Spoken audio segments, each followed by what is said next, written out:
نحمده ونصلي على رسوله الكريم أما بعد فأعوذ بالله من الشيطان الرجيم رب اشرح لي صدري ويسر لي أمري واحلل عقدة من لساني يفقهوا قولي رب يسر ولا تعسر وتمم بالخير اللهم صل على محمد وعلى آل محمد كما صليت على إبراهيم وعلى آل إبراهيم إنك حميد مجيد قال الله تبارك وتعالى في القرآن المجيد بعد أعوذ بالله من الشيطان الرجيم يا أيها الذين آمنوا كتب عليكم الصيام كما كتب على الذين من قبلكم لعلكم تتقون.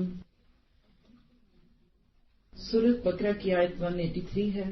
اللہ سبحانہ تعالیٰ ایمان والوں کو پکارتے ہیں کہ مومنوں تم پر روزے فرض کیے گئے جس طرح تم سے پہلے لوگوں پر روزے فرض کیے گئے.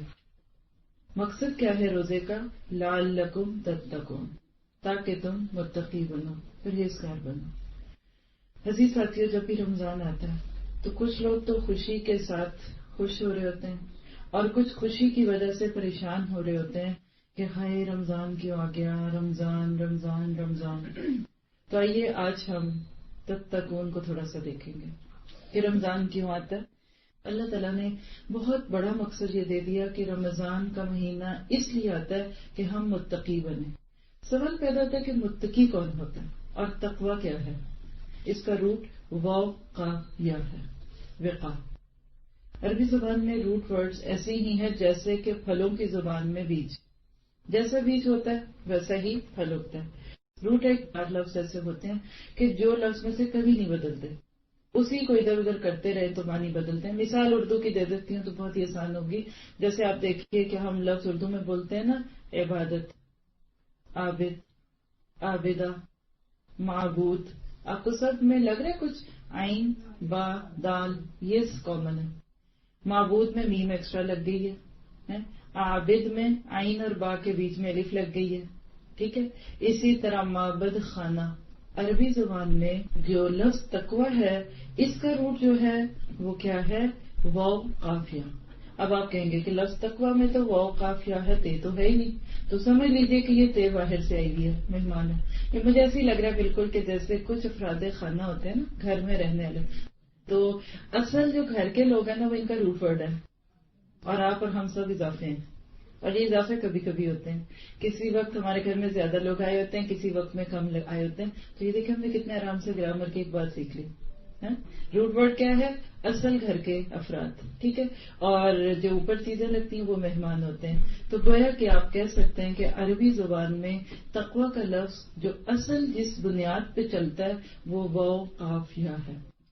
یہ اتنا خوبصورت لفظ ہے کہ اردو میں کسی ایک لفظ میں اس کا ترجمہ ممکن ہی نہیں، بالکل نہیں ممکن. یعنی میں تو کم از کم گیو اپ کروں گی کہ میں اگر آپ کو صرف تقوی کے پیرالل ایک لفظ اردو کا دوں تو سوری آئی کینٹ.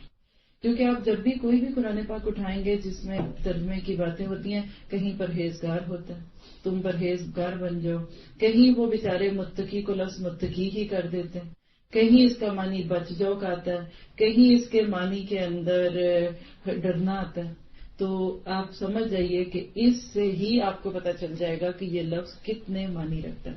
اور عربی زبان کی ایک خوبی ہے کہ جب کسی لفظ کے معنی زیادہ ہوتے ہیں تو یقیناً وہ اہم بھی بہت ہوتا ہے. قرآن پاک میں اس روٹ سے 258 الفاظ قرآن استعمال ہوئے ہیں جو 237 آیتوں میں. یعنی اگر آپ قرآن پاک کی 237 آیتیں جمع کر لیں تو ان میں کچھ میں ریپیٹیشن ہے، اس لیے 258 ٹائمز تقوی کا لفظ ہے. اس سے آپ دیکھ لیجئے کہ یہ لفظ کتنا اہم ہوگا اور اس میں کیا کچھ ہے. ہم اس کی بہت ساری ایسی باتیں نہیں کریں گے جو کہ عموماً کسی بھی تفسیر کی کلاس میں کی جاتی ہیں، کیونکہ اس وقت ہم صرف سمجھنا چاہتے ہیں. آج کے سیشن میں کوشش کروں گی کہ آپ کے سامنے تقوی کی کچھ ڈیفینیشن رکھوں، سیدھی سیدھی بالکل، نہ اس کے اندر ہینکی نہ پینکی، ادھر کی نہ ادھر کی. گویا کہ آپ یہ کہہ لیں کہ میں آپ کو بھی کہہ دیتی ہوں کہ میں اپنی باتیں نہیں کروں گی، بہت کم کروں گی، صرف وہی بات کروں گی جو آپ کو سمجھانے میں مددگار ہو. اصل ہم دیکھیں گے کہ جو اللہ سبحانہ تعالیٰ نے ہمیں رمضان کا مہینہ دیا، میں اس کو ایسے سوچتی ہوں کہ جیسے ہمارے گھروں میں مہمان آنے والے ہوتے ہیں نا، تو اس کے مطابق ہماری فیلنگز ہوتی ہیں. مہمان دو قسم کے ہوتے ہیں، ایک وہ جن کا ہم خوشی سے استقبال کر رہے ہوتے ہیں، اور ایک وہ جن کے آنے پہ ہم صبر کر رہے ہوتے ہیں. چلیں ابھی بھی نہیں بات سمجھ رہی تو اس کو اور آسان کرتے ہیں. ایک ہوتے ہیں ہمارے میکے کے مہمان اور ایک ہوتے ہیں سسرالی مہمان. تو اب ہم دیکھ سکتے ہیں کہ ہمارا رمضان سسرالی ہے کہ میکے والا ہے. ہم سب اپنے آپ کو چیک کر سکتے ہیں، کیونکہ آج تقویٰ کی باتیں ہو رہی ہیں نا، تو ہم چاہیں گے کہ اس کو مختلف اینگل سے بیچ میں دیکھتے ہی رہیں کہ کیا رمضان کو میں میکے سے آیا ہوا ایک مہمان سمجھ رہی ہوں جس کے آنے پہ میں خوش ہوں، بے چین ہوں. کب چاند دکھے، چاند دیکھنے کو آپ ایئرپورٹ پہ کھڑا ہونا سوچیں. 1 سال سے آپ نے بالکل نہیں کسی کو دیکھا اپنی فیملی میں سے، اور اب آپ کو پتا چل رہا ہے کہ کسی بھی وقت آئیں گے. آپ کہتے بتائیں ٹکٹ کون سی بک کرائی ہے، کون سا؟ کہتے نہیں سرپرائز ہے، یا 29 کو آؤں گا یا 30 کو آؤں گا. ہم کیا چاہتے ہیں؟ تیاری پوری ہو تو کہتے ہیں اللہ کرے 29 کے یا 28 کو آ جائیں، اور اگر گھر ابھی گندا تو ہم کہتے چلو کوئی بات نہیں، آنا ہی ہے 30 کو ہی آ جائیں. بالکل یہی کیفیت آج کل ہمارے دلوں کی بھی ہے رمضان کے بارے میں.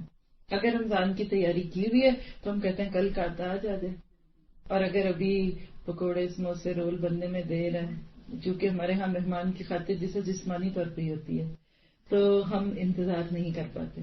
لیکن حقیقت ہے کہ رمضان ایک مہمان ہے.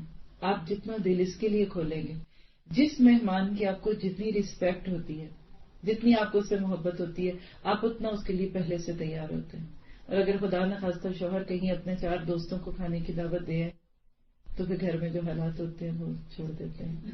تو میں جب بھی کسی کو دیکھتی ہوں کہ مہمان کے آنے کے باوجود اس کے گھر میں گند ہو، چیزیں بکھری ہوں اور بالکل کیجولنس ہو، تو میں سوچتی اس کو ذرا بھی خوشی نہیں ہوئی کہ کم از کم ڈسٹنگ کر لیتا کہ میرے گھر مہمان آ رہا ہے.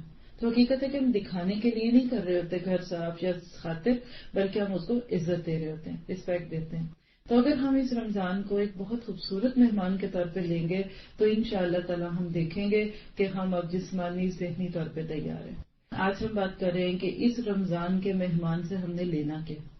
ہمارا کلچر ہے، نہ تو یہ سنت ہے، نہ فرض ہے، نہ نفل ہے، کہ جب بھی کوئی مہمان آتا ہے تو وہ کچھ لے کے آتا ہے اور جب جاتا ہے تو آپ اس کو دیتے ہیں. یہ ٹریڈیشن ہے نا، حالانکہ اس کو فالو نہیں کرنا چاہیے 100%. رمضان کو اگر اپنے اسی ٹریڈیشن پہ ہم لے کے سوچے نا، تو رمضان جو ہے جب آتا ہے تو بھی دینے آتا ہے، اور جب جاتا ہے تو بھی دیتا ہے. کیا اب اس جملے کو شور سے سنیے اور پھر اس پہ غور کیجیے گا کہ رمضان جب آتا ہے تو نیکیوں کے موقع دیتا ہے. حدیث میں آتا ہے کہ جب رمضان کا چاند دکھتا ہے تو ایک فرشتہ پکار لگاتا ہے، یا باغی الخیر اقبل اقبل اقبل، اے نیکی کو چاہنے والے بھاگ بھاگ، جلدی کر جلدی کر. اور یا باغی الشر، اور شر کو چاہنے والے، یعنی وہ شر جو ہوتا ہے تھوڑا بہت کرتے ہیں گھروں میں، دیکھتے ہیں سنتے ہیں، اقصر اقصر، رک جا رک جا رک جا. کیونکہ رمضان میں جہاں نیکی کا اجر بڑھ جاتا ہے تو احتمال ہے نا، اس چیز کا گمان ہو سکتا ہے کہ وہاں گناہ کا بھی حصہ بڑھ جائے، اور اس کی قدر نہیں کریں گے تو حقیقت میں اس کی ویلیو نہیں پہچانیں گے.